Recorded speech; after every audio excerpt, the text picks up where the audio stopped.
আপনাকে তাই দান করবেন। আল্লাহু আকবার। অতএব ইসমে আজমটি আপনারা যে যেখানে আছেন এখন আমার সাথে বলবেন, যার উজু থাকুক না থাকুক, হাঁটতেছেন চলতেছেন কেউ শুয়ে রয়েছেন, সে অবস্থায় পাঠ করতে পারবেন। মা বোনেরা পিরিয়ডকালীন সময় পাঠ করতে পারবেন। এত অধৈর্য হইয়েন না।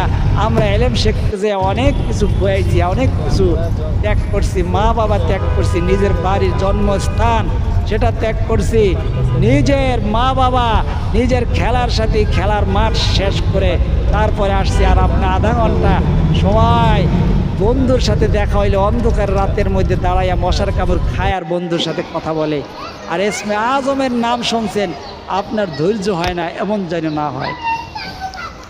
অতএব আমরা ধৈর্য সহকারে ইসমে আজমটি পাঠ করার আগে আমার ভিতরে আপনার ভিতরে যত গুনাহ আছে গুনাহগুলাকে মাফ করার জন্য যে ইস্তেগফারটি পাঠ করবো আমার সাথে বলেন, আস্তা